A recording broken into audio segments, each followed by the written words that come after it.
I'm Christina Lucassi, and I translated an extract from a children's book written in rhyme from German to English. This poem was one of two children's books that I translated as part of my translation master's dissertation.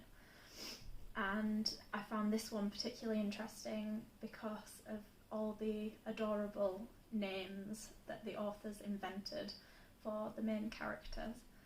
It was also the most challenging part because I had to invent my own names in English. This is my translation of the first half of Alexander Smutni-Tropper and Christina Tropper's children's book, Zvodrich der Unkürzbare.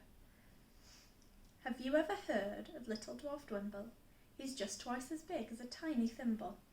Now some people call him the pocketable, the teeniest weeniest one possible, the smallest of dwarves that you ever did see, as friendly and helpful, polite as can be.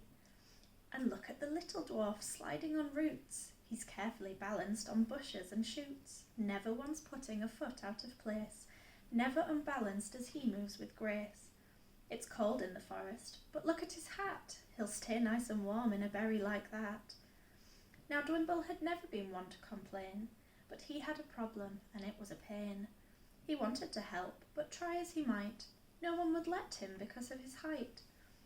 But as Dwimble walked through the forest that day, he happened to meet a large bear on his way. He offered him help any time, anywhere. If the bear had a problem, he would be there. Dwimble would help any way that he could, whenever was needed, as any friend should. I'll gladly advise you together, you'll see. We'll soon make your problem as small as can be. Our problems are never as big as we think. My best help will solve it, as quick as a wink. But strangely the bear, with a shake of his head, just turned to Dwarf Dwimble and rudely said, Now what do you want then, Dwimbly bum? I don't think you're even as tall as my thumb, and all of my problems are bigger than you. So tell me now really, what could you do? I'll tell you what, Dwimble, since you are so tall, if a tick ever bites me, I'll give you a call. Until then, goodbye, Dwarf Dwimbly-Poo.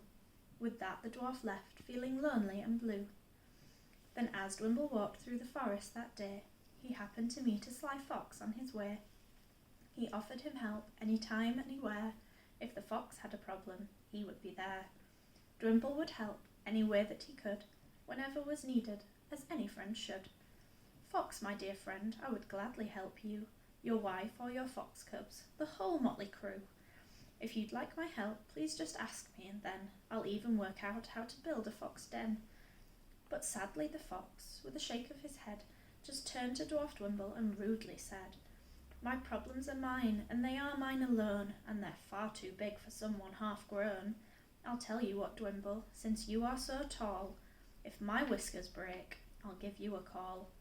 Until then, adios, Dwarf Dwimbly-Poo. With that the dwarf left, feeling lonely and blue.